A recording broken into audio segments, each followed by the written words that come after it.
Hello, everyone. Hi, Dada. Good boy. Dada. I got Dada and Crazy Rabbits. I got both the cats tonight.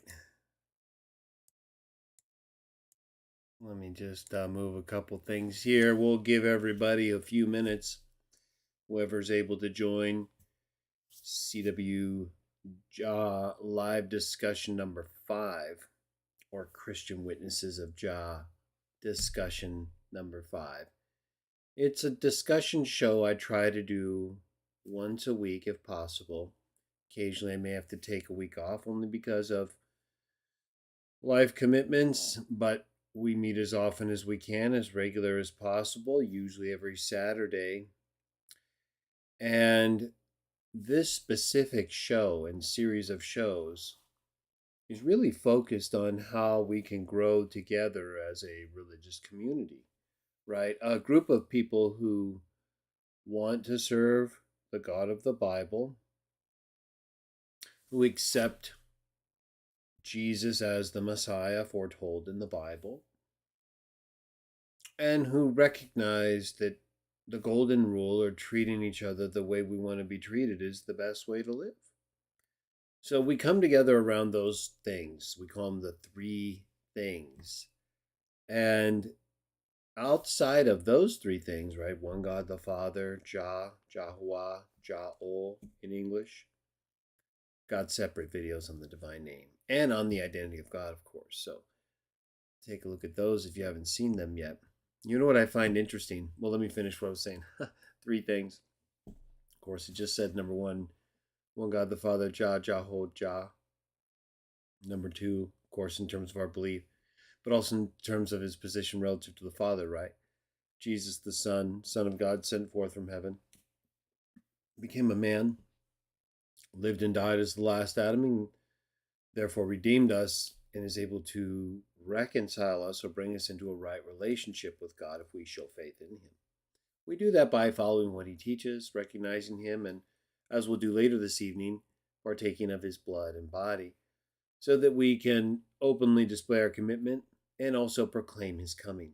Because as you know, Christians, we believe Jesus has been resurrected, brought back to life by the Father, Galatians 1:1, after which he went and preached to the spirits who have been imprisoned since the flood, proclaimed his victory according to 1 Peter, and then raised up his physical body, just like he said he would in John 2:19. It's possible he was talking about his spiritual body in John 2:19 based on the testimony of the other witnesses, like I talked about before. But the more I think about it, I think it fits better just by accepting that that's Jesus raising up his physical body after the Father raised him up. Right? So Galatians 1:1, 1 Corinthians 15:45, John 2:19, Acts 2, Jesus' appearance in the flesh, but not always the same one, visibly or audibly, right? And so everything fits in terms of our views. We don't have all these traditions, right? We don't have anything that's not explicit in the Bible where it comes to those three things, Jah, Jesus, and how we treat each other. Then we're not going to really get involved in it. I mean, we'll get involved, but in terms of a group, right, we're not going to make it an issue. I mean, individuals, we have our own opinions on things, but we're pretty open and generous as far as allowing people to come up with their own beliefs on what is reasonably acceptable according to the evidence we have, right? So, like Michael the Archangel, I happen to believe that it is Jesus, but that's not a requirement. It is a requirement that we accept what the Bible teaches, that Jesus is an archangel, right? 1 Thessalonians 4:16 says he descends with the voice of an archangel. It's the voice of an archangel. It's an archangel's voice. That's what it says in the Greek. Undisputed. I even did a whole show on it as part of my Michael and Jesus series that shows how that same expression is used. And yet, it's funny, I got a comment earlier today, I think, about a person asking me, hey, well, yeah, you're right to refute the Trinitarians' but you also need to expose yourself about Michael and Jesus. I was like, um, have you recognized I've got 10 videos on Michael and Jesus and a whole playlist, and of course other videos about the angel of Jehovah, right? And and everybody over there. But it's like the person had no idea. And by the way, I have parts 11 and 12 all ready to go. I just have to get make the video clip of those subjects. I know exactly what parts they are. They're very good clips from other shows. Like you probably heard them, but it'll be good to see them on their own as part of the series. So parts 11 and 12. But this person didn't even know about parts 1 through 10. I'm like, well, you just exposed yourself because number one, I've done 10 videos you're apparently not aware of. So how hard could you be really looking? Number two, he was asking about like Hebrews 1:5 initially, or when first or second comment, which they always do, right? They don't understand Hebrews 1. Betsy, good to see you. Thanks for joining us. And we'll be partaking a little bit later. But you know, they always bring up Hebrews 1:5 for some dumb reason, huh? Not only have I done a whole video on that, it's even in the title, right? In parentheses, Hebrews 1:5. You can't miss it if you're really even just barely looking, you know. But that text is talking about Jesus in as a man. It just literally got done talking about him giving his life as a man and seated at the right hand of majesty. And then right after that, it talks about how God didn't say, "You are my son, today I've begotten you," in terms of the resurrection in that case, I believe. He didn't, to which of the angels did he say that, right? Of course, it's talking about him as a man. It's not talking about him or anyone else as an angel, because an angel did not do what Jesus did. A man did. Not a God man, Trinitarians. It's like they get all excited about Hebrews 1:5 saying to which of the angels, while talking about him as a man. Not only according to Hebrews 1:4, but the rest of, I mean, it goes on in Hebrews 2, what we call Hebrews 2, right? Like I've done in my videos on that section of that chapter. Talks about how he was made lower than the angels, right? Lower than the gods of Psalm 8:5 who are angels. So not only could he not be a God man, and that fits perfectly with 1 Corinthians 15:45, last Adam, but it shows it's talking about him as a man in comparison to angels, none of whom did what he did. In fact, even he as Michael, or as the angel of the Lord, however you Trinitarians want to see it, depending on what your view is of that,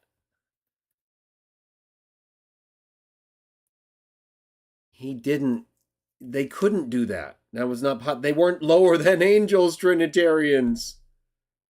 You see, Adam was made lower than the angels, the gods of the Bible, the sons of God. And because of that, Jesus had to be made lower than the angels or gods of the Bible, sons of God, he being the Son of God, but lower than them as a man, the last Adam, and like man in Psalm 8:5, like Adam. So that's who he's talking to. The one who gave his life as a man. Jesus, the man Jesus. He didn't say, "You are my son, today I've begotten you," in the resurrection or in the appointment sense as king, to an angel. It was said to a man who gave his life and then was raised as a spirit, 1 Corinthians 15:45.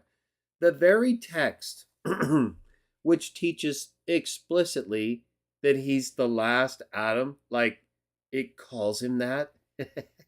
You see, our beliefs, like I was talking about earlier, 1, 2, 3, right?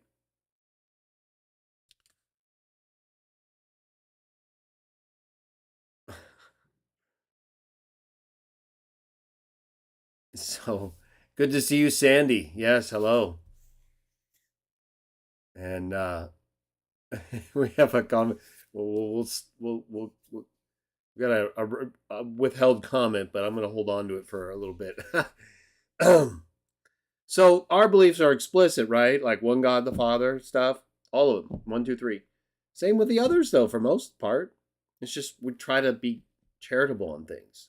So when it comes to Michael and Jesus, well, the evidence is pretty clear. He's definitely an archangel. He's called that in 1 Thessalonians 4:16. He acts like it. He's acting as an archangel in Revelation 1:1.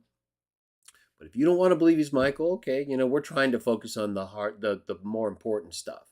We're trying not to get caught up in arguments about all kinds of stuff. But I had this guy with his commenter post about Hebrews 1:5 and Michael, and I'm like, look, you're 10 videos behind. I got 2 more on the way. The very text you're citing is in the title of one of them, okay? Why don't you do me a favor and at least watch those videos? And then if you still have a question, we can talk about it. You're not even doing me the courtesy of watching what I've already put up there for you to watch. They're not like long videos, not all of them, certainly not the Hebrews 1:5, part 8. But it's talking about him not saying that to any angel, not even Michael or the angel of Jah in the Old Testament, right? Because they couldn't do that. Only the last Adam could do that. He said it to a man. That's why you often get these references to Jesus as a man, right? Like 1 Timothy 2:5. There's one God, right? One God the Father, right? Same thing. One God and one mediator between God and man. A man. That's not saying he's in heaven at God's right hand with flesh and blood and bone. Flesh and blood can't inherit the kingdom. Jesus said spirits don't have flesh and bone when he manifested flesh and bone. So he doesn't look like he has flesh and bone when he's being described in Revelation 1 and 2. Looks just like the spirits in Daniel 10 to me. I don't think that's really disputable. Yet Trinitarians, right, they'll collapse over that reference to him as a man and think, see, he's a man right now. No, it's talking about him. If you read the context of 1 Timothy 2:5, it's talking about him as a man. And as a man giving his life, and then that for that reason being worthy, right? Remember, we've been talking recently in some of the videos about worship in Revelation 5, other related texts, and how the Lamb is worthy. Why is the Lamb worthy? Over and over again it said why, right? Because he was slaughtered. Because with his blood he bought persons for God out of every nation, tribe, tongue, and people. So the historical events related to Jesus as a man are constantly put into focus in the present in the New Testament. That's not teaching that. That's what, see, Trinitarians, they just can't put it all together sometimes, huh? And while it may be a little challenging at times, Trinitarians, it's pretty explicit. If you just built your doctrine around those statements, right? One God, one mediator between God and man. And even Paul in Galatians 1, right? He says, I was made an apostle not from men, nor through a man. And I received a revelation that from human, something human. Right? So he explicitly denies Jesus is a man in Galatians 1. And then Trinitarians get tripped up when he's being referred to historically as a man, as if that somehow contradicts Galatians 1, Revelation 1, Revelation 2, 1 Corinthians 15:45, 1 Corinthians 15:50, flesh and blood, right? Trinitarians misrepresent that and say, well, that's just talking about him being a sinful human, or flesh and blood is a sinful. No, flesh and blood is always explicitly about a human being. It never focuses on sin. You're just saying that because you want it to exclude a certain type of flesh so that you can have flesh where there is no flesh in heaven. But that's what you want to believe. So in any case, right? I mean, so we get questions, or even things like with the flood. I have a question. In fact, let me bring it up. I'll show you what I wrote back. Oh, I'm sure it's still going on in some sense. Maybe the person responded. Let's see. Let's take a look. No response yet, but I'll let you guys see what it was. Let's I'll just bring you guys up real quick here.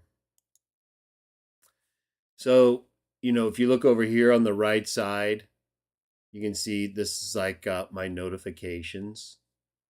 And there's this comment here. This was an hour ago by Henry Kyle on my Gobekli Tepe is not 10,000 years old. It's where Noah kept the ark animals. Look at his comment. Too bad there is no evidence for a worldwide flood. And then he gives this dumb little crying emoji and this stupid little clown face. So I wrote back and I said, too bad for you there is. I just presented it. No other explanation fits with the evidence I presented. You can try to come up with something, but you'll only be guessing, right? See, I identify Gobekli Tepe as the place where Noah kept the ark animals most likely because, well, it fits historically with what is described by one of the best, if not the best and most reliable historical source for events in that region, the Bible, which is consistent with other sources, even earlier in terms of being written down than the Bible, that confirm the worldwide flood. Places like Gobekli Tepe fit with unique details described in the Bible more so than any other place. And that at Gobekli Tepe, you see basically marking all the different animals described in areas that are either coincidentally exactly the type of different animals the Bible describes to mark some unknown multiple locations, or that the carvings are actually marking what was being held and even reproduced over time to maintain them alive as they were gathered and then brought into the ark over several decades. Right? You have the images at Gobekli Tepe, like the bird showing the eggs and then the birds being born, then them growing into like full adult birds. Why would that be there? What's going on there? It seems like they're marking off a hatchery. Like this is where we keep the birds and how we move them around as they grow or keep them in the place as they grow so that we can maintain this population of this type of animal. That seems pretty reasonable and consistent with what we read in these texts. Now, this person, Henry Kyle, can watch a whole video about how that uniquely fits with what the Bible describes relative to Noah, and not only ignore all of that and claim there's no evidence, when that's unique evidence fitting a historical narrative about a worldwide flood, that's evidence. It may not be enough to convince you, but to say it's no evidence shows that you don't understand what evidence is, and you're too insecure to acknowledge evidence, even of some kind, that disagrees with you. So you're really not qualified for this discussion, hence your retarded little emojis. In any case, emojis can be fine, but based with your comment, a little crying emoji and a retarded clown face, I think that tells us all we need to know. You don't give any comment on the video itself, you just deny it. And then, of course, I have videos on Genesis that talk about it. This person likely hasn't watched those. We have videos on the flood itself, sunken cities, including Atlantis. I doubt this person knows about the reshot structure and all the different features, right? It would be too much for Henry Kyle. It would require that person and others like him to transform their beliefs about God and history and the Bible. And they've already blasphemed it and denied evidence so openly and pathetically.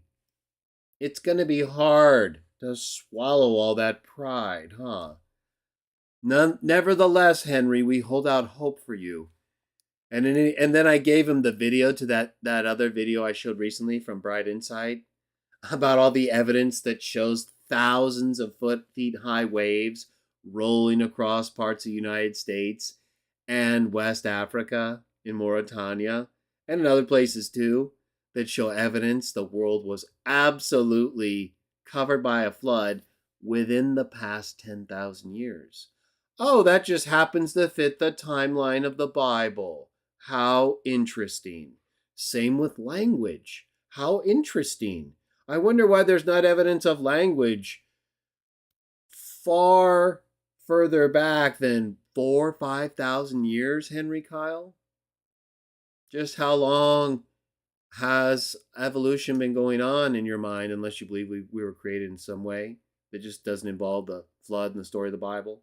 Either way, you have a lot of evidence you need to identify and come to grips with if you're able to, if you're willing. It doesn't seem like you're really willing though, because otherwise you would have realized there's unique evidence in the very video you're commenting on. But this is what I have to deal with often, everyone. I don't deal with all of them.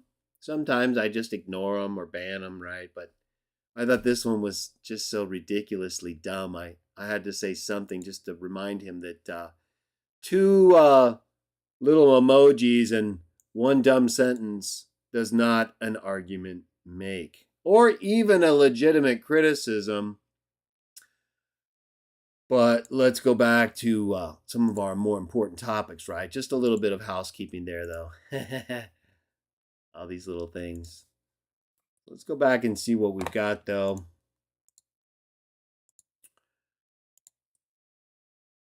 Let's see. Yeah, we'll let that go. Mossy Man, good to see you as well. And I don't know. I don't know. I don't know. Well, you don't have to know. That's the good news. I don't know. Like everything else in your life, including when you go out every day to drive or take public transportation, or even get on a bicycle, or even cross the street. I don't know if you're going to make it. I don't know if you're going to get injured. I don't know if you're going to survive. People die every day, I don't know, when they go outside and drive or take transport and stuff. Just living, I don't know. Maybe you shouldn't go out. Maybe you should not take transportation where you might die. Why do you do that if you might die? Because you have good reasons, don't you? You have good reasons that tell you you're probably not going to die. It's very possible. Happens every day, right? We know that. Oh, I got my berries today. I got blackberry, raspberry, and boysenberries. So I don't know. I go based on the best available evidence, right? And I realize things can happen, but that's the life that exists, and life does exist. I know that. That's a fact, right? Even if you want to get philosophical and try to question it, I don't think it's going to work. So that's something we know. And once you know that, then you know that life is eternal, right? Because life is here now, and life can only come from existing life. And yet we get evolutionists and people who don't believe in God, who come up with like the most ridiculous ideas about life, like it can come from non-life, abiogenesis. That's so much for having evidence to support a theory, right? Mm-hmm. Not even one example.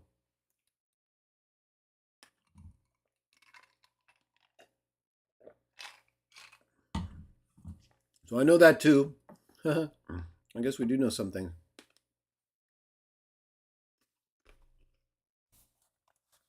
I'm going to show you guys something. I'm going to show you something very important, okay? Check this out. Check this out. This is why I want you guys to be careful. This is why I'm very proud of you for taking a stand with me, even though we know that we have good beliefs, right? We have good reasons for our beliefs. We don't over require people to do anything. We're not involved in it for the money. I think our process and our focus is where it should be. But I want to show you a video, very brief, an experiment that was done that shows you how easily people can be manipulated. And what manipulates people very easily is a group conformity mentality. The pressure from a group can be very difficult to resist.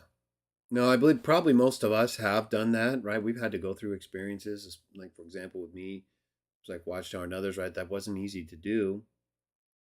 It would have been a lot easier to just kind of go along with what they're teaching about, chronology and the governing body and stuff like that, right? Same with the Trinitarians, right? Like after stopping working with Watchtower, I could have just said, "Hey, Trinitarians, let's start working with you now," and I'm not Watchtower anymore. They would have been like, "Oh, great, yeah, Trinity, yeah, Trinity, okay, Trinity." So no, I didn't accept that, right? And I had to lose out. So I know in terms of my own self, I feel pretty good. Although even me, when I think about it, I think it can be tough at times, and certainly for a while at times until I matured and grew stronger. Yeah, I think we've all fallen victim to group conformity pressures, right? Where by that I mean there's something wrong. So like early on with, for example, me in the Watchtower, I didn't really identify with any very wrong things. It took a little while before you really are like, wait a minute, that's absolutely wrong. That's what I'm talking about. I'm not talking about when you're kind of like you're not sure and you're sort of still going along, but you're like still thinking about it.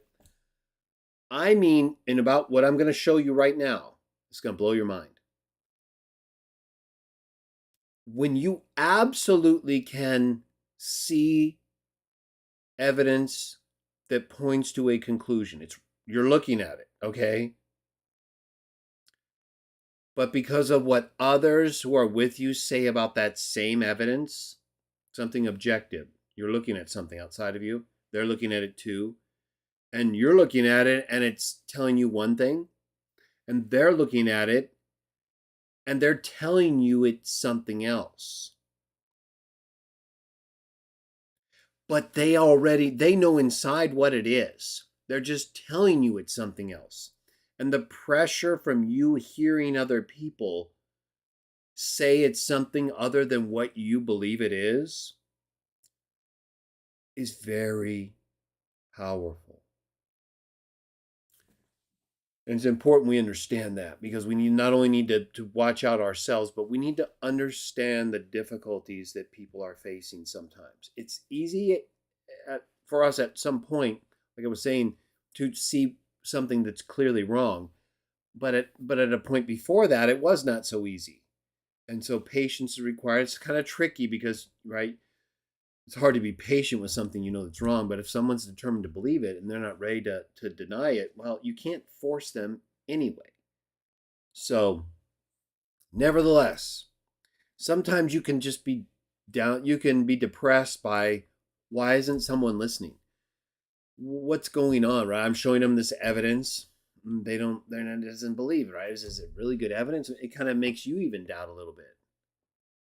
And that's because someone else is saying something and the power of peer pressure has an effect. But once you realize that, you can step back away and realize, okay, maybe that person or persons, or maybe you are not ready to believe the evidence yet. Right? Like I was talking about recently with some homosexuals, some of the videos and stuff and comments. Maybe some of the things they hear me say, maybe they don't like it because it's true and it bothers them, right? That's not what they want to hear. We all have things like that. Whether you're in the Watchtower or there now, or even if you're somewhere like me, if I hear something that's against what I believe, right? Like that person challenged me on the flood earlier, right? But yet I know my evidence, right? I'm convinced in it. Nevertheless, let me show you a video that you just need to know about so you understand the danger of peer pressure from opinions by people who may just be telling you something they know is not true for the purpose of getting you to believe something that isn't true. Even though you can see what is true, you'll go along with what's not true for the sake of conformity. I'll show you this example here, experiment that was done. Bring this up.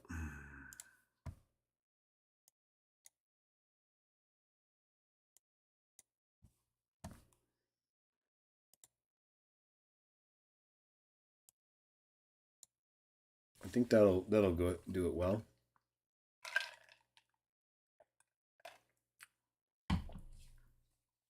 Okay, listen to this. Watch this.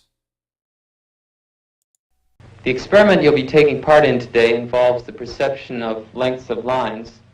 As you can see here, I have a number of cards, and on each card there are several lines.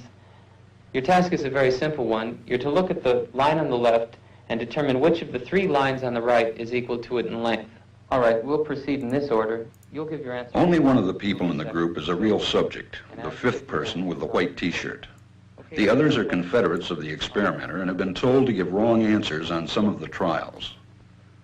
Okay, so do you understand what's happening here? You saw those lines that were drawn, right?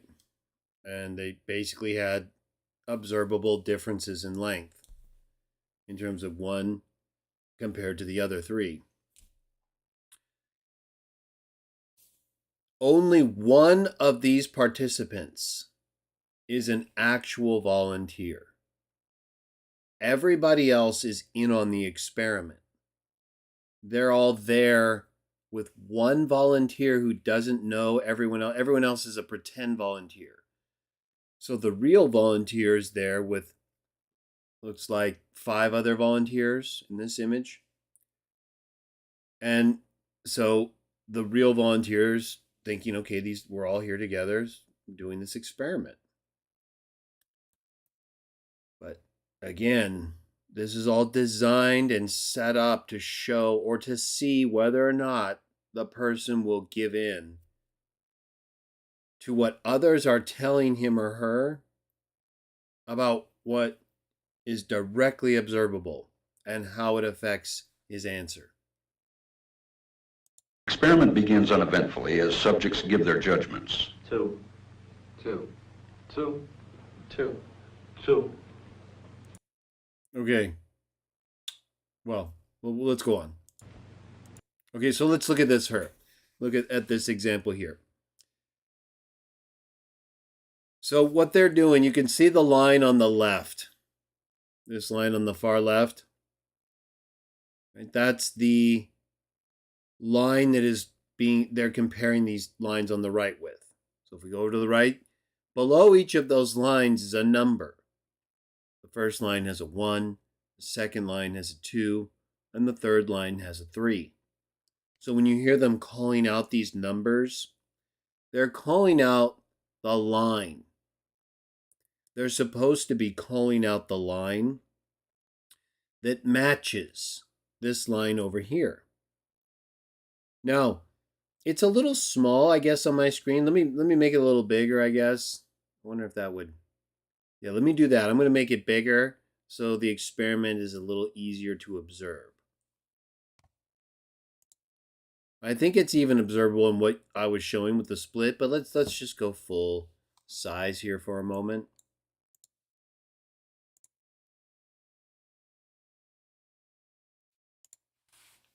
Right, so here's the primary line, the one on the left. These 3 on the right are being compared with the one on the left. This is line 1, line 2, and on the far right is line 3. Now, just looking at this, which one of these would you say matches the line on the right? I'm sorry, the line on the left. Go ahead and put it down in the chat right now. Which line on the right matches the line on the left? Is it this first line, line number 1? Is that equal to this line on the left? Is it this second line, line number 2, in the middle of these far right 3 lines? Or is it this third line, line number 3, on the very far right? Is that line equal to the line on the very far left? Go ahead and put down an answer. I want to see what you guys say. Is the line on the far left equal to this first line on the far right, line number 1? Or is it equal to the middle line, line number 2? Or is this far left line equal to this far right line, line number 3?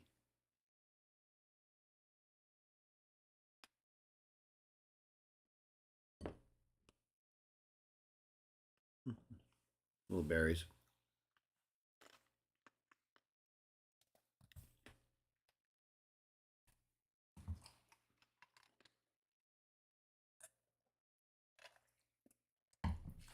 All right, let's take a look.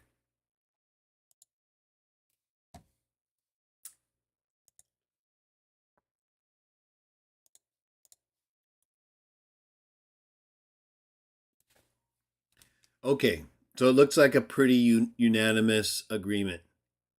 3. The Tarantula clan says it could be 1.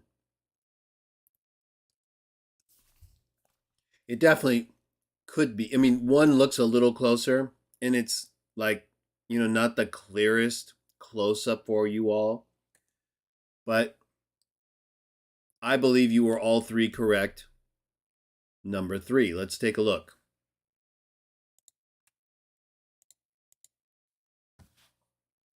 Get the monitor in a full screen there.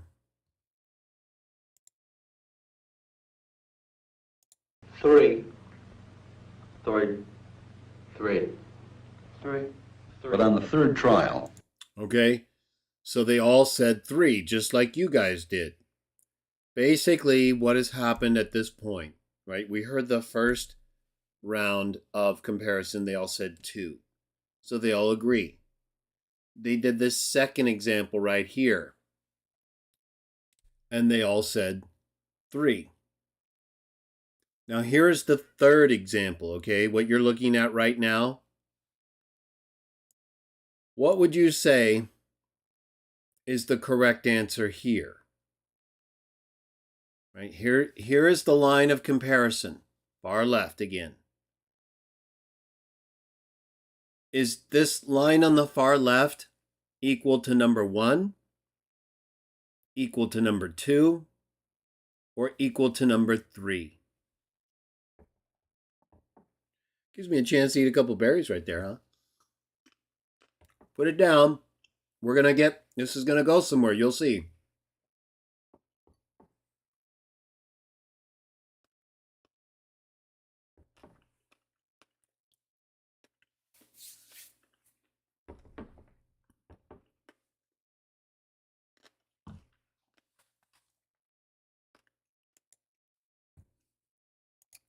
Let's take a look at your answers.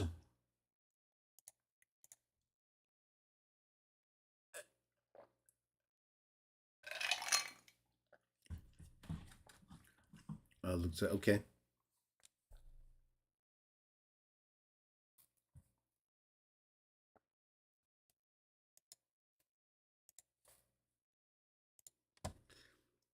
It looked like you all said 1, and I agree, right? It looks pretty obvious that number 1 matches the line on the far left. Okay, let's finish with the experiment. something happens. 2. Do you hear what the first guy said? 2. 2. You hear what the second guy said? 2. 2. 2. 2. The subject denies the evidence of his own eyes and yields to group influence. The real volunteer, rather than say what he was looking directly at like we did, said what everyone else said. Let's continue. Ash found subjects went along with the group on 37% of the critical trials. But he found through interviews that they went along with the group for different reasons. One. One. They must be right. There are four of them and one of me. One. This subject's yielding is based on a distortion of his judgment. He genuinely believes that the group is correct. One. One. One. Two. One. Two. Two. Two. I know they're wrong, but why should I make waves? Two. In this case, the subject knows he is right, but goes along to avoid the discomfort of disagreeing with the group. Here, the distortion is at the level of his response. Two. Two. Two. Two. In the previous experiment, the naive subject stood alone against the group. In this variation, Ash gave the naive subject a partner, here seated in the third position, who also gives the correct response. One. One. Two. One. Two.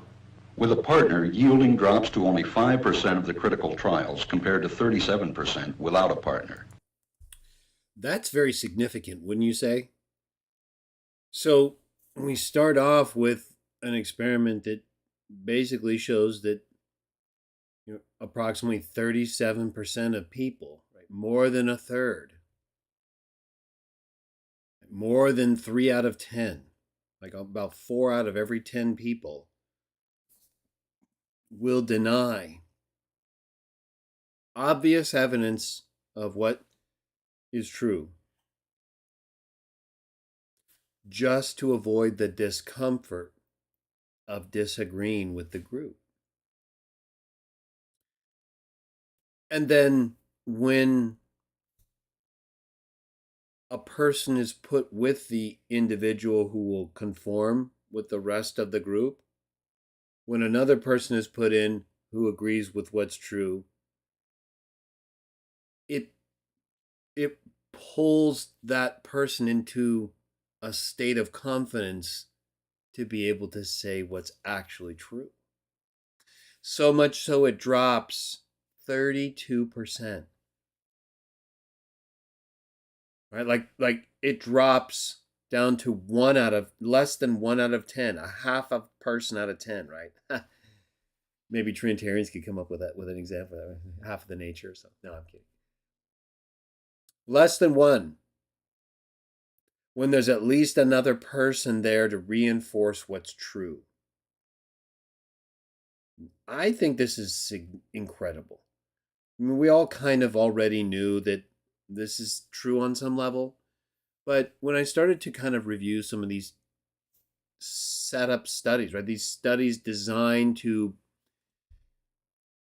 put people in a situation without them knowing and without them being harmed that will just allow them to react to situations, this is what we get. Although subjects report warmth and good feeling toward the partner, they typically deny that he played a role in their own independence. The partnership variation shows that much of the power of the group came not merely from its numbers, but from the unanimity of its opposition. When that unanimity is punctured, the group's power is greatly reduced. Sometimes we go along with a group because what they say convinces us they are right. And that's something I think we've all done, right? This is probably why in many cases we join different groups at different times. We believed that the things we were hearing based on the information we had were correct. And then at times, like with most things in life, you learn more and you start to realize, okay, I wasn't correct entirely or even at all earlier. And we adjust to the accumulation of evidence if we're really trying to understand what's happening, what has happened, and what might happen in the future. This is called informational conformity. But sometimes we conform because we are apprehensive that the group will disapprove if we are deviant. This is called normative conformity. The strength of the normative factor is shown in another variation carried out by Ash. In this variation, the subject is told that because he had arrived late, he would have to write his answers. Subjects in this private response experiment are exposed to the same amount of misleading information as other subjects, but they are immune from any possible criticism by the group. One. One. One. And this enormously reduces the pressure to conform. Conformity drops by 2/3. So what he just showed and explained is that the person you're looking at right now was asked to write down the answer while the others gave their setup answers, which were not correct, right? Deliberately not correct. But because the person that you're looking at right now, the test subject, doesn't have to audibly give the answer, it reduces dramatically the willingness of the subject to say what's true. So there's definitely a correlation between a willingness to say what is true and how other people will perceive you. Ash's experiment is a classic. It reveals how people will deny what they see and submit to group pressure. It allows us not only to observe conformity, but to study the conditions that increase or reduce its occurrence. All right. I'll put that link below, or you can look it up, of course, and review it on your own. But I wanted to share that with you all because of, some of the issues that we have to deal with when it comes to groups, group conformity. Now with us, again, like I talked about earlier, one of the beautiful things I think that hopefully we've all learned from our experiences and are bringing to this effort that we have to promote the three things: God, Jesus, how to treat people well, is that we don't really have much danger of this happening, because it's what we're doing is set up to be limited in terms of what would create a problem. So while maybe people could be influenced by conformity to various beliefs, the only beliefs that are really of concern to us in terms of whether or not you are focused on the more important things are God, his identity, his existence, his son, his identity, his purpose, and believing in him while living the way he taught us, because he is what the Father wants us to be. Father works through him, shows us, tells us everything. So I think our group overall is structured to avoid a lot of this, but it's still something we all have to be careful of and make sure that we don't put ourselves in positions. Maybe it can be difficult at times, especially at work or elsewhere, to totally stand up in every case for every single thing you believe, because we have to be tactful as well. We know we don't want to be in a position where we're denying things, right? But even Peter felt that, right? Peter was in a position very much so where everyone was saying, of course he had to deny it, but for good reasons. It's a little bit obvious, opposite actually. So maybe I'll withdraw as an example, but certainly a case of conformity, right? Of peer pressure with Peter. And, he basically was conforming in the sense that he was wanting to be more like them, but they weren't. They had to be convinced of it, right? He had to lie to them to get them to leave him alone. So we really do have to be careful, though. Even if we're not susceptible to stuff like that, to that kind of pressure, and I think, again, we all are to some extent, we have to be careful. We all like to please people. And while it varies, right? We shouldn't be people pleasers, but on one hand, part of being a Christian is to get along and to work together, right? So there's definitely a pleasing, or we want things to work together in a wholesome, productive manner. So conformity, working, it's part of that, but once it reaches a point where we have to absolutely deny what's right in front of our face, then we've gone too far, right? We've gone too far, because that could lead us anywhere. That'll just lead us right to our desires, most likely, and or into a variety of false doctrine, right? So and also it will help you to understand other people and the difficulties they're facing, why it's not always so easy. It might be the right thing, it's probably what people should do, what we should have done at earlier times, whatever. It won't always be the way we want it to be, and at least now we can better understand why. And also, we can take from that, um, some level of comfort in knowing that we are trying to distance ourselves from that kind of thinking, where we conform out of the sake of, for the sake of conformity, just to get along, no matter what the consequences are, even if it requires us to deny what we're visibly looking at, right? If we reach a point where we're doing that regularly, right? Maybe one, like, with, again, sometimes we make mistakes, so nothing I'm ever saying should make you think, if you make a mistake, oh, I failed in that. What Greg was talking about, what we were talking about in that session. No, well, maybe, but that's not really the kind of failure that matters, right? You can fail and then stop failing and just realize, okay, you blew it there. We all blow it to some degree at varying times. So that's not going to be severe or significant unless you keep blowing it throughout your life, right? So just because maybe you conformed under pressure, or you knew something was right but you didn't agree, you didn't admit it, you didn't stand up for it when you should have,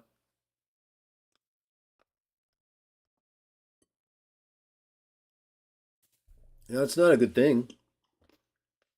But you can learn from it, gain strength, and don't do it next time. You get another chance. You'll get your chance.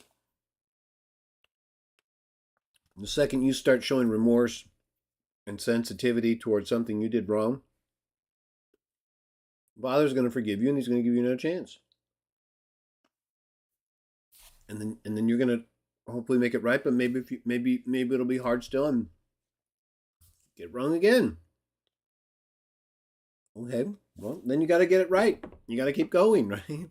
We're not about quitting here. We're already dealing with difficulties and kind of things we try to avoid in life. Whether it's conformity under group pressure or things, right? It's usually, we're usually only concerned about things that are a problem, right? We're not talking about when it comes to conforming to, for the sake of worshiping one God the Father. We're talking about conforming in terms of following people who are telling us things that we can openly look at and say, no, that's not right. You shouldn't be doing that. Whether it's the Trinity, whether it's overemphasis on chronology, or talking about end time stuff, or promoting yourselves or ourselves in ways that are not appropriate.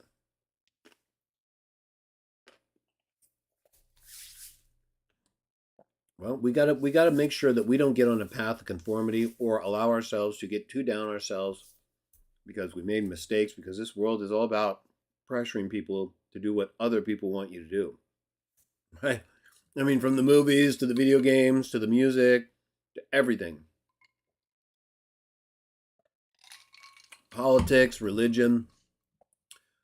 Everybody's trying to control everybody and get you to conform to a way of thinking that is either good for you or not. And if we're in certain groups and we're getting pressured to do things we know are not true, we have the option, right? We can choose to do that, and not have to deal with the friction or difficulties of going against a group. That keeps a lot of people in line. Or you can stand up for the truth, deal with the consequences, and at least you'll be able to say you stood for something in life, right? Only you can decide, right? None of us are able to say for someone else whether or not you need to wreck your life or radically change your life, right? Because these things have significant consequences. By wreck, I mean, of course, look, if you don't conform to a group, you're going to lose something. You're going to lose something. You're not in a group conforming to a group unless you're getting something. So by not conforming, by not agreeing with them, you're going to lose something. What are you really losing, though? If what you're getting requires you to conform to something you know is not true, things can have different value to people. It might be worth it for a lot of people. Maybe not for you or me, but a lot of people will choose things we won't choose. And it's very important that while that we shouldn't allow, again, that to affect us, it's important for us to be able to live with people's choices to conform with whoever they want. Right? If the people we watched in that video, if some people wanted to accept what other people are telling them, well, we could question them about it and we could try to convince them otherwise. But, ultimately, if they're going to continue to give the wrong answer and we can show them, hey, it's number one, you see the difference, number one, number three. There's nothing we can do. We can try, we can do something to a point, and then once it's clear, hey, wait a minute, you don't want to believe this. I understand that now. No problem. So, I'll see you later. Or whatever.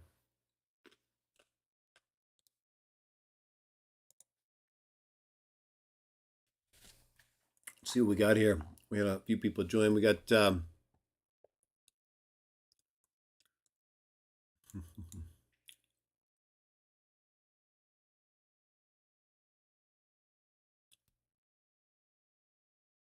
well, Daniel, we have a person in the chat who's not really focused on the issues we're talking about. But Daniel, he writes, so Greg, I was blocked on my other account for standing up for the truth. I took your side. I took the side of a non-Trinitarian at my school. They threw me out, and now you all do the same. Why? My name is Jordan McKissick. Jordan, I have no idea who you are. I don't recognize your name. And I don't recall banning you or deleting you. If I did, then I probably didn't think you were staying up for the truth. Or maybe your comment got deleted because it was a part of a chain that got deleted. Or sometimes comments just don't get approved. It's very important, Jordan, that you try not to get offended at other people, right? If people don't want to hear what you have to say, well, that's just the way it is, isn't it? We're not required to read or promote you or your comments. You're free to come here and listen or learn or contribute. But to make a spectacle of yourself and act like I somehow know you or personally offended you, right? I have no idea how could that even be possible, right? You don't even know, right? You're actually acting very arrogant in assuming that I even did what you're saying. You haven't really shown any charity or considered the possibilities of what may have happened to your comment.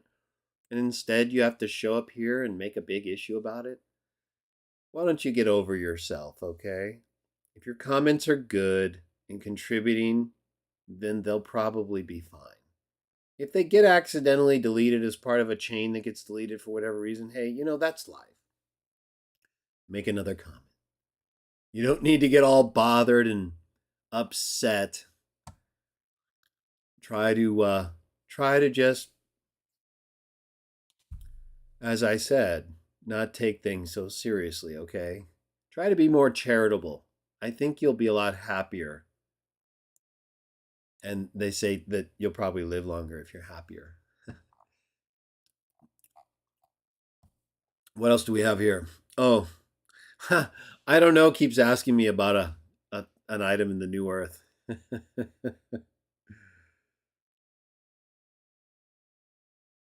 What does he say? Let's see. Let me check.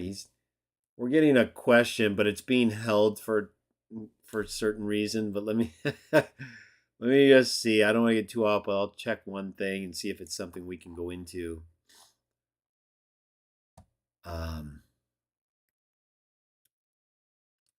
So I don't know. All right, I'm going to show it. I don't know has been trying to get this question in here.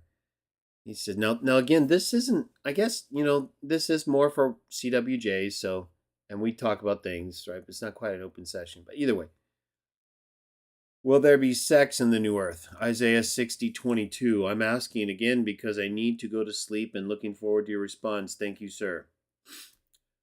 So,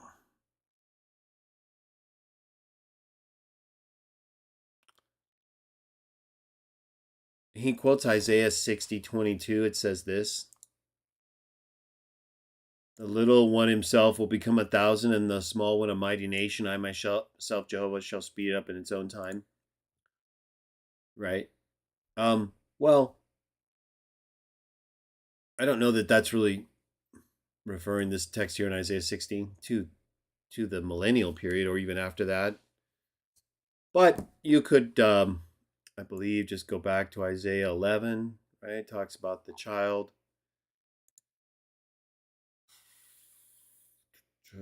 It's talking about Messiah, of course, and the events that would come to lead to his death and being resurrected. Talks about a sucking child, right? So a very young child, a weaned child. Probably, whether or not that would be children who could potentially be children of the people who are approved when Jesus returns and puts on his right hand as the great crowd that treated the Christians well. Right? The ones that don't even know why they're being approved, thereby disproving anybody today would know they're the great crowd. Right? It's because if you already are the great crowd, like Watchtower's been teaching for 100 years, they're basically saying that the tribulation has already happened, even though they teach it hasn't happened. But they're already basically saying that the approved group is here. That we're just not in the new earth yet. It's really weird. It's keeping people from being Christians is terrible. But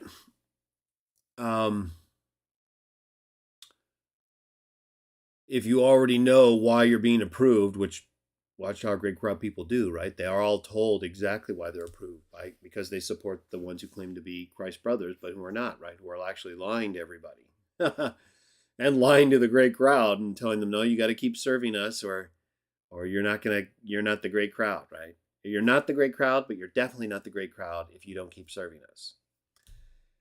And of course, then effectively, wouldn't the great crowd be able to tell Jesus when he says, or when he approves them, right? Why would they be so confused about why he's approving them?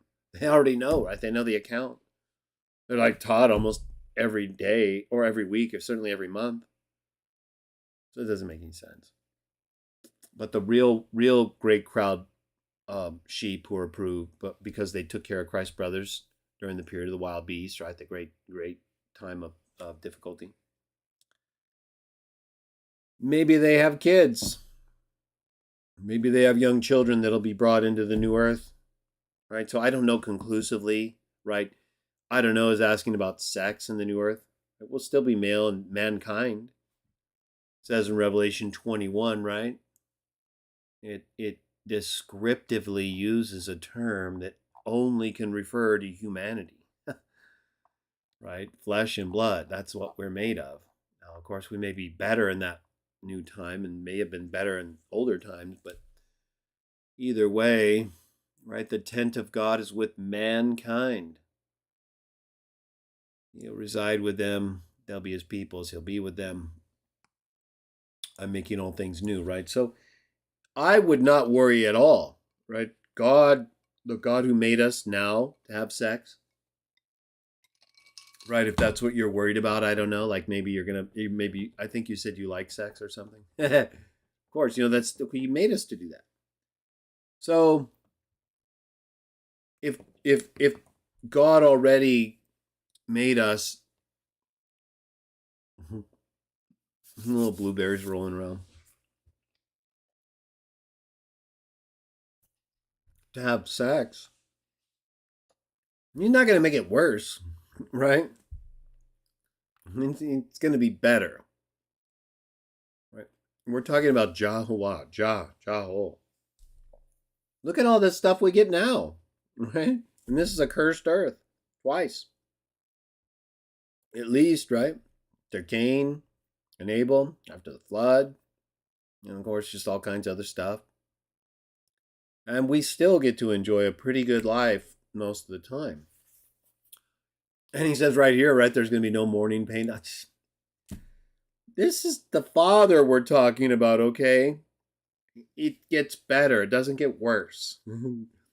No, that's not how things progress with God. They're always getting better. Right? Why wouldn't they be? At least to the point where he's wanting us to be at that level, going backwards. So I think you're okay. Don't worry about it. Even if you're, right, remember, as Christians, our hope is a spiritual body, right? To live in heaven with the Christ in New Jerusalem. New Jerusalem, the heavenly city, is better than here. You just haven't seen it. You haven't been there yet. You don't know what it's like. You don't know what being in a spiritual body is like. None of us do. So it's understandable that we would be more attached to the physical body. And so that's okay. Don't worry about that, right? And just like Jesus and the angels can manifest physical form, I'm sure if that's Jah's will or Jesus' will, then we'll do whatever they want us to do. You will not be in any shortage of all the things that we have as humans, right? Intimacy, passion. How do you think we got those? We got them because they gave it to us. They gave us a little taste. We're just getting a fraction, everybody. They get a lot more. We just can't think of it, right? We think, well, where's the body, right? Where's the sex organs, right? Where's the spirits with the sex organs? That's not something we can take in. It doesn't make sense. But to think that they don't have something, I don't know I don't know, that it doesn't seem like they have the same type of gender sex like we do. I would say it's whatever they do, it's better. I don't see how it couldn't be better. Why would it be worse? That doesn't make any sense, right? So I'm not worried about it at all. I don't think about it at all. It'll either be better or, we're in an imperfect state and it's good. Like I said, no pain, no outcry, no mourning. That no doubt in my mind, but it's totally understandable that we would feel this attachment because that's how he made us. So just keep enjoying your life now. Don't think about you losing out on opportunities for wholesome sex in the future. If that's what God wants us to do, then so great. Then that's what he made us to do in the first place. We'll see. And if it's not, then it'll be something else, right? That we'll be able to do in his presence and as servants of his, and we'll be empowered with the authority necessary to make good decisions and accomplish his will. There will be no regret. You will not feel left out, right? Remember, spirits like Satan and the demons and that, when they leave out from that realm, it's for their selfish reasons. Like certain individuals in this world, and you look at them and you think, well, why are they doing that, right? Why are they doing that much damage? Because this is what they want. It's not because the world is bad or not a good thing when it's handled and experienced right. They just want to do something they're not doing that will bring them more of what they want. And it never works out because the whole reason we have what we want is because of God giving it to us. When you try to take more than God gives you, well, you're basically saying you know more than God, right? Right. So if God says, this is how I made you and this is what I want you to do, and you try to do something totally different, wouldn't you be saying you know how better to use what God made than God? So I would just continue to remember and I'm going to do a video on this soon. We have to be careful. We want to stay away from porneia, right? Abusive sexual practices. Stay within the laws of the land, right? So if you're in a country where you can only have one woman, then that's what you should have. If you're in a country where you can have more than one woman legally, and you're not an overseer, in the Bible, I don't see anything that excludes that. Some people disagree. Again, it's not one of our three primary things. So as long as you're not breaking a law, right? Because that's something we're told explicitly not to do. We're told to submit to the governments unless it conflicts with God's law. And God doesn't command us to take more than one woman, as I said in my polygamy video. Right? So even though it may be something God is okay with, the way that the nations are set up is something that as Christians we conform to the extent that we can, unless God explicitly tells us, right? Like preaching work and stand up doing a witness or trying to get us to lie. We can't do that. But we can conform in other ways that fit the area in which we live. So it's important that we have that option, that we're able to choose. But otherwise, just stay away from porneia. Abusive practices, right? You shouldn't be getting involved in anything that's damaging you or the other person. Like, right? Anal. That's damaging. There's really no safe way to do that. It's not how the body was designed. Or other forms of sex that aren't consistent with how God made us.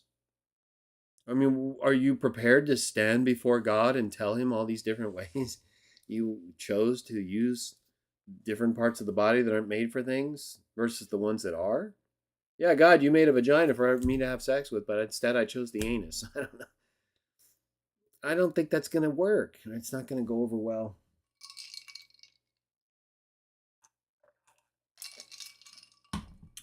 Right? And,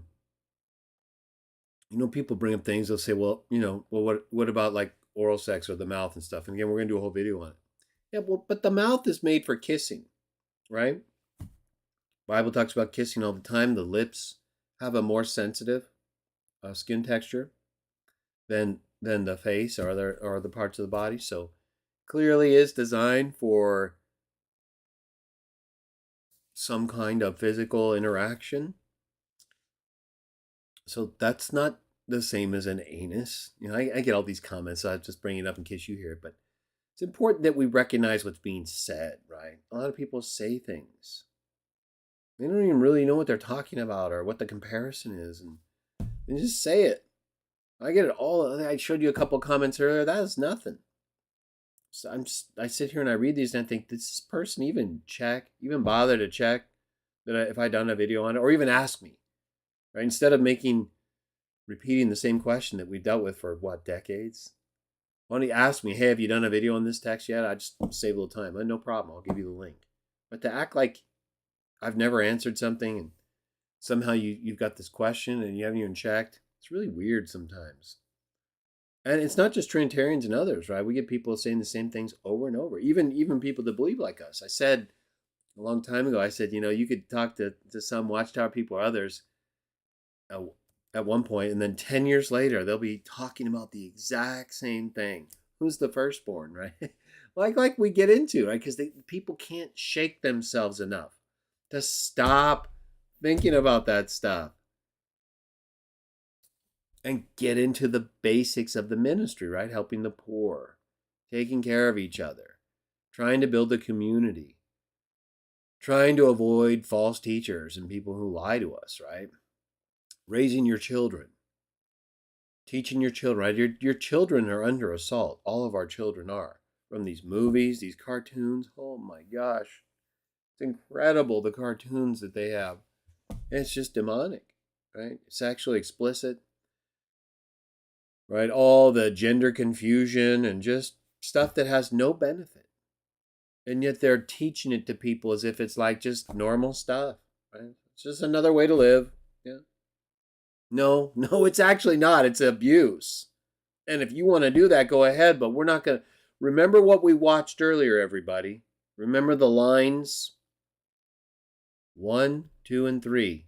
Which one's it going to be? Are we going to be honest and tell people that when you choose a homo lifestyle, while it's legal and you're free to do so, it is not just like any other lifestyle. You're actually damaging each other in ways that have severe consequences. Are you telling each other that? Are you being honest with each other about the damage that your actions are causing to yourselves? If so, great, go ahead. But if you're lying to each other and you're lying to our kids and you're wanting them to become what? You want them to use an organ that wasn't meant for the use you're suggesting? How about no? How about you go do that on your own? And we'll raise our own children the way we're designed so that they live longer and can function in the restroom without problems. Okay? Why don't you be honest with yourselves about what you're doing to each other instead of being insecure and hateful to people that actually tell you that the line on the left matches number 1. Maybe it's time to be honest about what the facts are, everyone. I'm not talking to you all right now, but Trinitarians, homos, us too, right?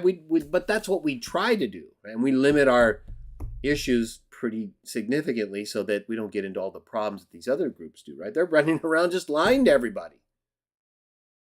Oh yeah, it's no problem. Are you gay? I'm gay. Everyone's gay. No, really, most people are not gay. And gay lifestyle is like the worst. It's not the worst one you could choose. You want to choose it? Go ahead. We're not here to stop you, but we're also not here to lie to you as if this line is the same as this line. No, we want them to be the same. So we will not lie to you. We will not conform. We'll speak the truth tactfully and where we know it needs to be done.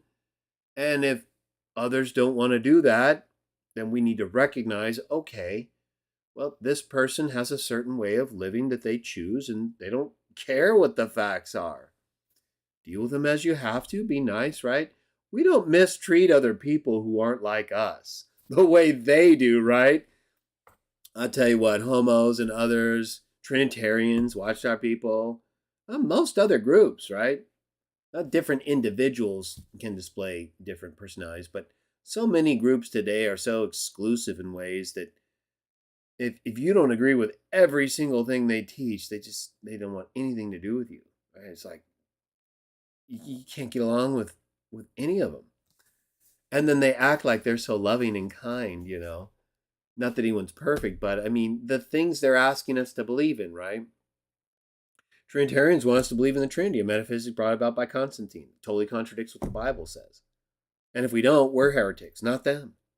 And we believe explicitly what we believe what the Bible explicitly says. And they don't. And we're wrong. No, we're not just wrong, we're heretics condemned to hell. How are we supposed to get along with people like that?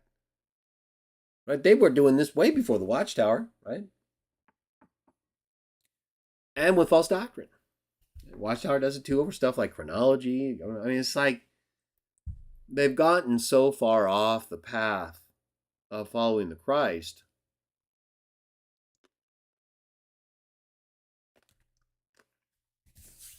It's hard to deal with them. It's like dealing with people who are telling you that one line matches another, and you're looking at it like, no. But they're telling you, and it's like, am I crazy? No, I'm not crazy. No, those two match. No, you're nuts. No, you're nuts. Oh, you're all lying to me for an experiment? Oh, okay. See, we have to make sure we choose right. If it's not a human experiment, what about if God or the angels come to us and just introduce themselves and we don't even know it? That's what they do all throughout the Old Testament. And sometimes in the New.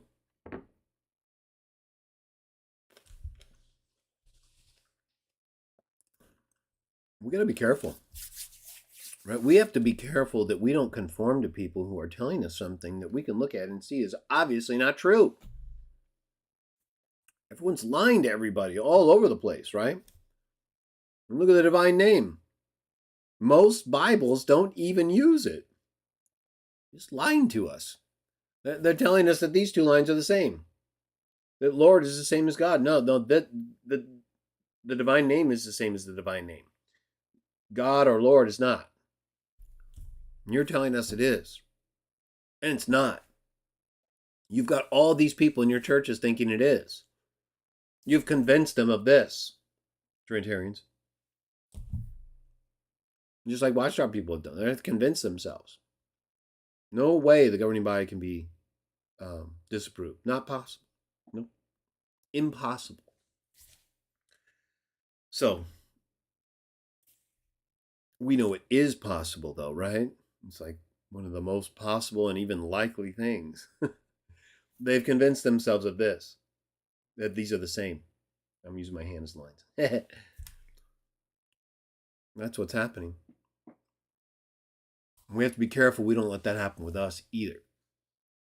All right, let's go to another text. So I wanted to share 2 Corinthians chapter 5, and then we're going to do our bread and wine, okay? So get yourselves ready.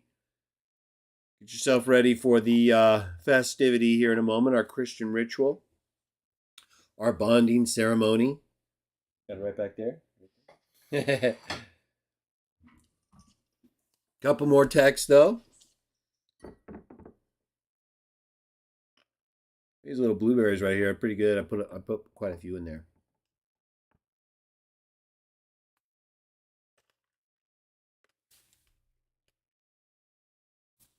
Second Corinthians chapter 5.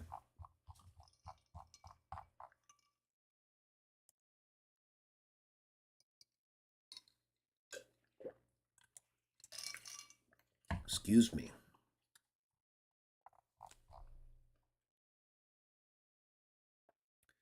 Let's just go ahead and read the whole chapter, and then we'll do our bread and wine.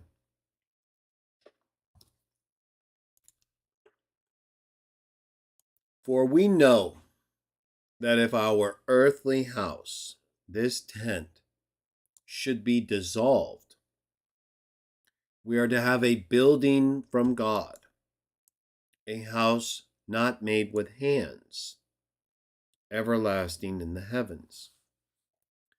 Right here, it's very clear we're not taking our flesh to heaven. It refers to our earthly house as being dissolved and us getting a building from God, not made with hands, in the heavens. Verse 2, for in this dwelling house we do indeed groan, earnestly desiring to put on the one for us from heaven, so that having really put it on, we shall not be found naked. And that proves as well that this isn't a spiritual body put on top of the physical body, because he talks about this house right here, right? Our earthly house. And then he contrasts it with the desire to put on the one from heaven. The Trinitarians sometimes say, well, see, he's adding one body, they're like a combination, physical and spiritual. No, look at verse 3. Having put it on, we shall not be found naked. That means the earthly house is gone. Otherwise, why would they be naked? You see? When in the earthly house, they're not naked. Once they've put on the new building from God, now they're not. Because it had to leave the earthly body that was dissolved, it says right here. And what? Our spirit goes back to the God who gave it. And that's when we receive the building from God, everlasting in the heavens, spiritual body. Having put it on, we won't be found naked. We won't be just a spirit without a body. In fact, we who are in this tent groan, being weighed down. Because we want not to put it off, but to put on the other, that what is mortal may be swallowed up by life. Right? And that these words here, mortal, exactly what Paul describes the physical body as in 1 Corinthians 15, contrasted with the spiritual body that is immortal, swallowed up by life. Now he that produced us for this very thing is God, who gave us the token of what is to come, that is, the Spirit. We are therefore always of good courage, and know that while we have our home in the body, we are absent from the Lord. For we are walking by faith, not by sight. We are of good courage and are well pleased rather to become absent from the body and make our home with the Lord. Therefore, we are also making it our aim. I did a whole video on this text, by the way, too, part of our translation issue series. And I think it's in the also in the Afterlife playlist videos. Verse 9, therefore we are also making it our aim that whether having our home with him or being absent from him, we may be acceptable to him. For we must all be made manifest before the judgment seat of the Christ, that each one may get his award for the things done through the body, according to the things he has practiced, whether good or vile. Now, oftentimes, as you know, people sometimes will connect with the Watchtower, usually criticize us, or my view of Revelation 20 and elsewhere regarding the resurrection, right? Because it's very clear in Revelation 20, it says, after the 1,000 years are ended, the rest of the dead come to life. In comparison with the ones who are dead in union with Christ, who rise first, like Paul teaches in 1 Thessalonians 4, those are resurrected first in Revelation 20. And then after the 1,000 years, not during, the rest of the dead are brought up. And so Paul here, right, he's referring to Christians, but he doesn't make any distinction with anyone else either, because he talks about the very same things Jesus talks about in John 5, whether you practice good or vile things. He says we must all, right? So it's either an all-inclusive statement with an exception, like we know happens frequently, we've been talking about recently, or he's really talking about basically the Revelation 20 great white throne, resurrection, and judgment, right?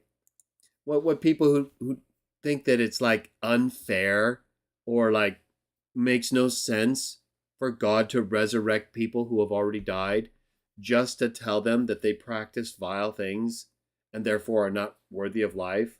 They think that's somehow like unfair or bad.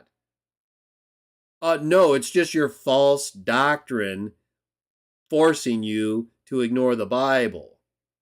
What's making you uncomfortable is this. You see these as the same because of your group conformity. They're not. These are the same.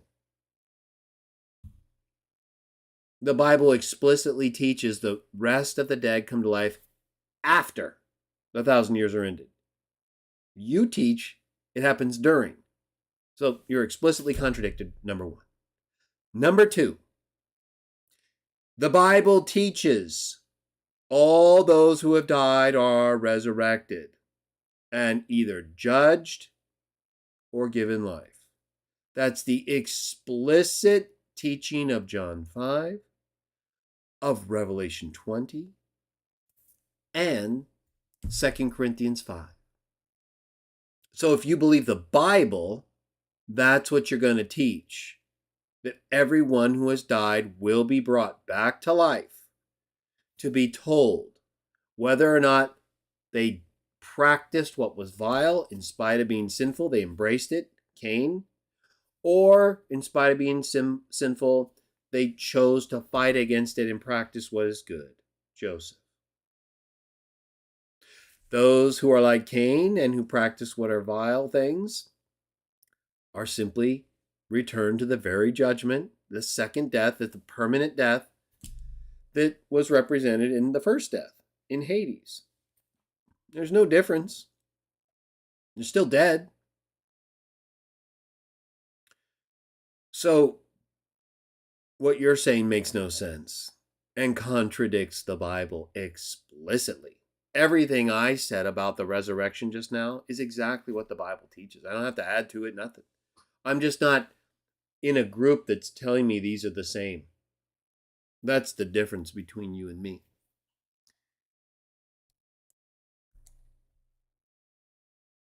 And then he goes on to say, knowing therefore the fear of the Lord, we keep persuading men, but we have been made manifest to God.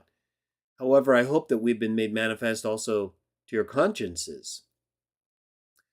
Verse 12, we are not again recommending ourselves to you, but giving you an inducement for boasting in respect to us, that you may have an answer for those who boast over the outward appearance, not over the heart. Verse 13, for we were out of our mind. For if we were out of our mind, it was for God. If we are sound in mind, it is for you. Verse 14, for the love that Christ has compels us, because this is what we have judged, that one man died for all. So then, all had died. And he died for all, that those who might live no longer for themselves, but for him who died for them and was raised up. This is really what it's all about. This is what we're going to be taking the bread and the wine for. This is why we're Christians. We're doing everything for the Christ because he does everything for the Father, and it all goes to the Father's glory. It's perfect. Perfect setup and arrangement. Has nothing to do with the Trinity, right? Metaphysics. Doesn't need to. I don't know why Trinitarians feel compelled to do that. I guess it just, the monotheism part bothers them so badly, and they just can't deal with it, right? And then they had the whole Athanasius Constantine thing. Really put him in a bad position historically. Consequently, from now on, we know no man according to the flesh. Even if we have known Christ according to the flesh, certainly we know him so no more.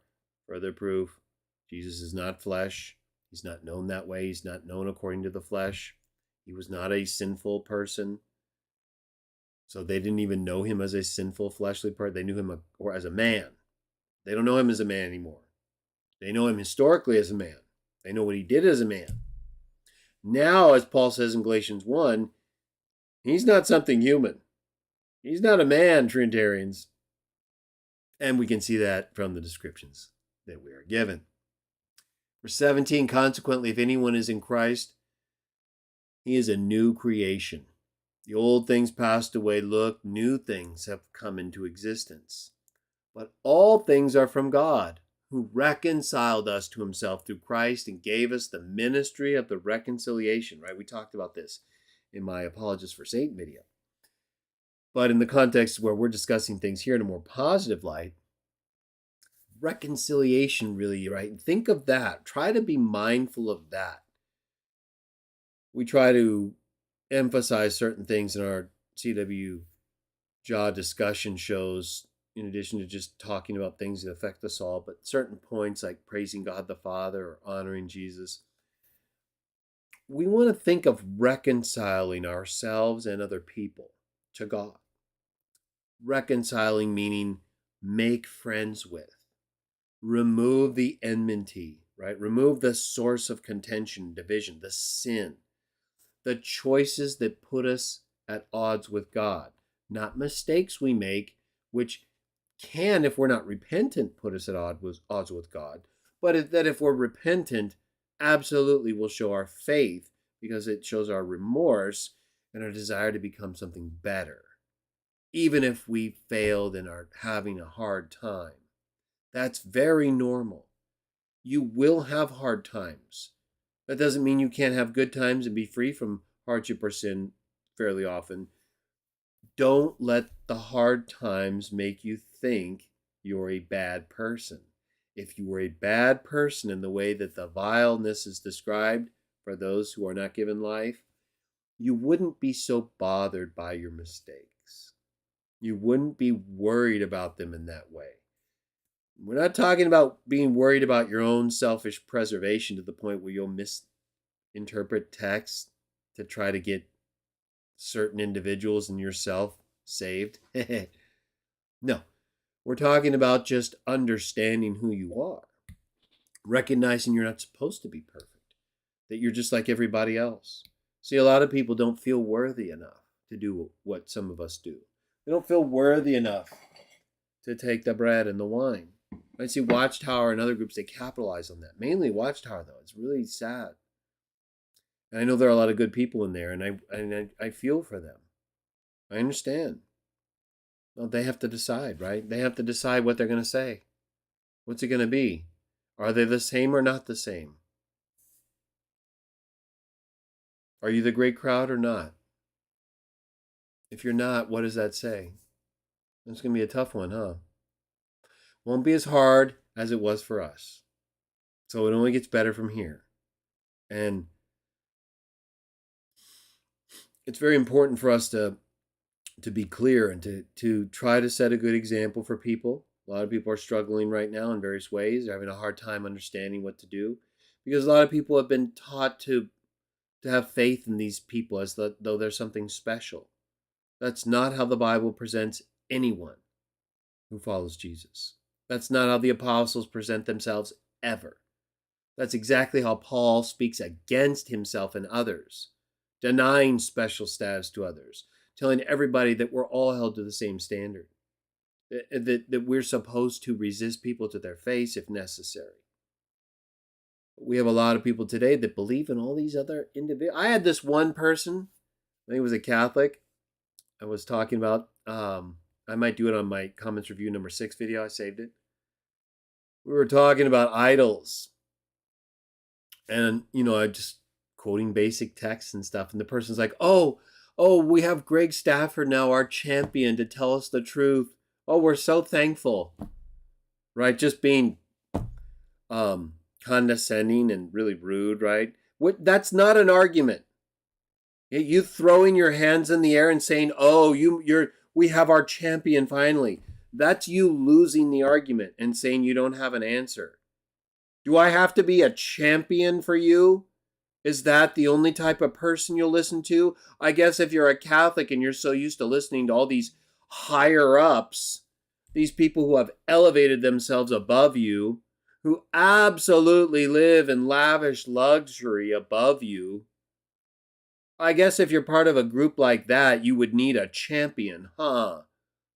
Because you've been told it's got to be someone so special with all this fancy stuff and clothes and jewelry and idols. Yeah, I can see why you're looking for a champion. Well, guess what? We're just normal people. Is that good enough for you? Is that good enough for you, for a normal person to tell you that these two are the same and these two aren't? And that you're listening to a group that's lying to you? Like literally telling you that idols are okay when they're clearly not, as I showed in part 1 of 5 of my new series? So we have a lot of different people, right? We have people that you have to be someone special before you can even show them what's true. If you're not some special champion, then I guess a Catholic won't listen to you. And not even worth trying. You're not special enough for them. Same with other groups, right? Right? Watchtower's like, well, wait a minute. These guys were appointed in 1914, all this stuff, and you're telling me what? You're telling me 3 things, and I got to believe in you? Well, they've been around for longer than you. Well, the Catholics have been around longer than you. So that doesn't mean nothing, right? What does the Bible say? What's the truth? Are you supposed to be teaching those things? Are they supposed to be teaching those things? Why are you teaching those things? We're not teaching those things. Isn't that all that really matters? Oh, you need someone special too? Okay. Right? Everybody has to have someone special. Trinitarians. Oh, where's your degree? Where'd you go to school? How about, I just show you like a text and like you can check it out and if you're not so beholden to your false doctrine, you can see what it means? Do I have to be special to do that? No, I don't. And you're not special either, by the way. Nobody is. We're all dust at the end of the day. So let's knock it off, okay? Let's stop pretending anybody is special. Your popes are not special, Catholics. Your bishop, none of them. They're not special. The more they make themselves out to be special, the more they're not. The worse they are. Watchtower, governing body, not special. No. Even if they are who they say they are, whether it's Catholic, Watchtower, whoever, you're not, the specialness comes from you not claiming that. You're supposed to be low, like at our feet, washing them low, like the Master was low. I don't see any of the people or groups I mentioned, leadership or key figures, anything but high up. And it's going to be really hard to wash your brothers and sisters' feet when you're that high up and you're so far above us. Sorry, it ain't happening. But we have people. Remember, it's a group conformity world. It happens. It's happened to us. It can happen to us. We have to be careful. No? Yes. Right? You know what I'm talking about.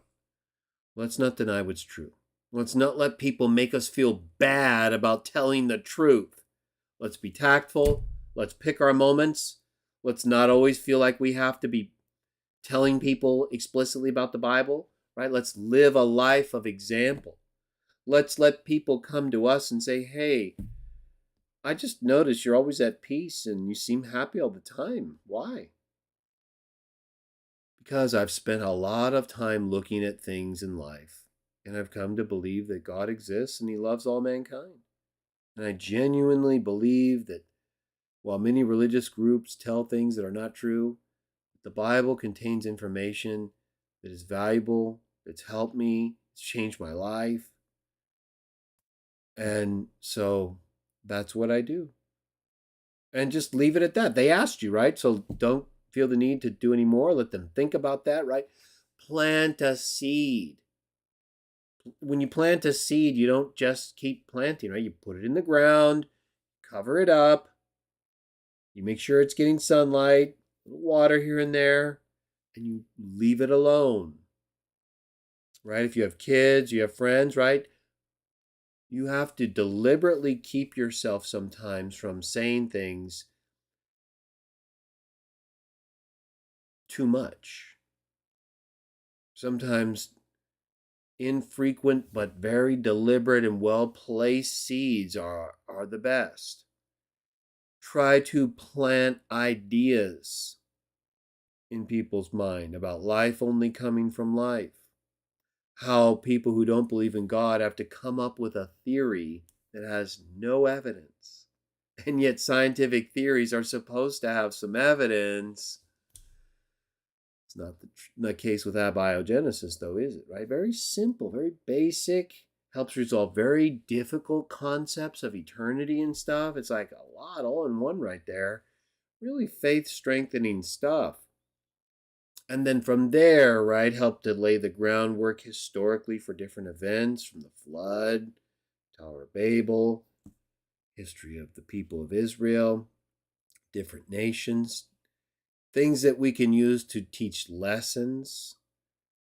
Keep it very simple in your studies is my recommendation, right? Try to get a main point across and try to not do too much. I don't think we really do. Here, I add more here because, you can watch these later and they're more a documentation of things that over time we can look back on. But really the most effective way to reach people is just to keep it simple, straightforward, and leave something in that will grow in their mind, a seed. Think that way. Think of a well-placed seed instead of trying to convince someone completely. You plant the seed, you make sure it's okay, and then God will make it grow if it's in the right soil and it has the right condition for Him. And He calls that person. So our job is actually much easier most of the time than probably we think, right? We think we've got to like convince all these people and fully convince them and baptize them. Well, yeah, that's great. But really, we're told to plant and water, and then God makes it grow.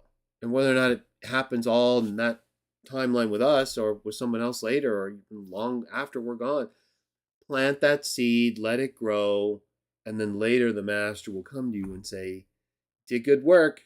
All those seeds you planted, look at this one here that grew, that one here grew. You did what I told you to do. Enter into the joy of your master, right? Let's finish 2 Corinthians 5, only a couple more verses, and we're going to have our bread and wine. We'll wrap it up.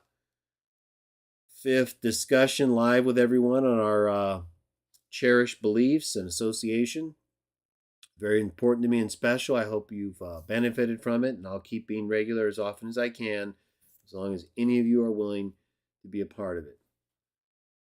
God, by means of Christ, was reconciling a world to Himself, not reckoning them their trespasses, and He committed the word of reconciliation to us. We are therefore ambassadors, substituting for Christ, as though God were making an entreaty through us.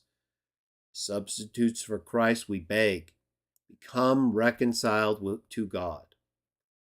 The one who did not know sin, He made to be sin for us, that we might become God's righteousness by means of Him. So this is really, right, that become reconciled to God.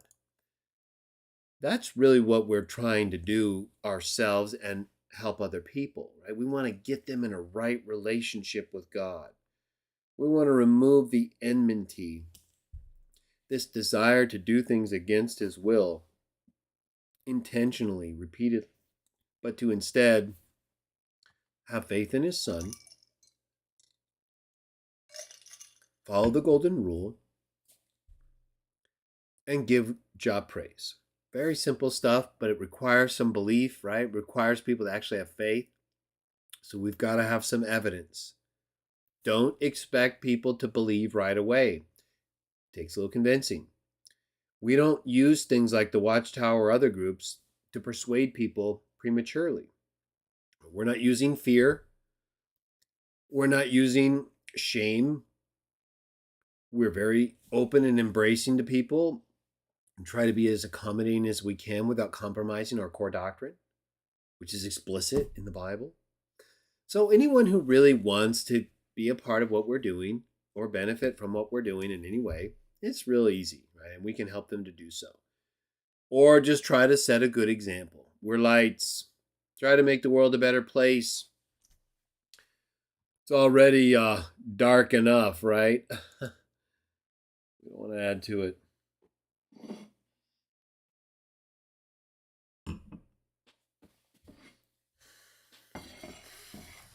Right, so we give thanks to God the Father through Jesus for this day of life, for everything He's done for us, all the things He's given us, and allowing us the opportunity to come into the light and spend some time together with each other, honoring Him, honoring His Son, the one to whom He has given all authority as judge and king. So we honor Him and thank God by doing the thing He told us to do, to partake of His body, represented by the bread,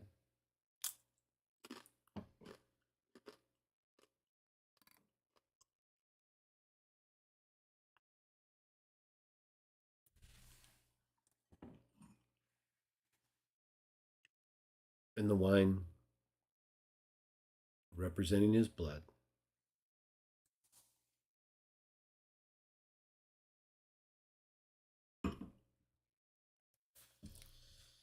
And say amen, right? May God's kingdom come, so that his will is done on the earth,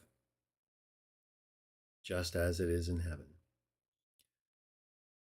Now that the wicked one is down, right? He's been thrown out of there.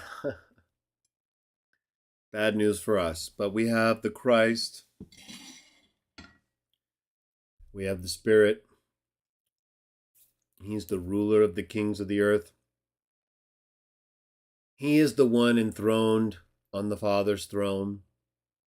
He is the one who, even though he has to allow the gods, the sons, the princes of the earth to continue during the time of sin, to manage imperfect man while all things are brought to a conclusion, he's the one who rules them.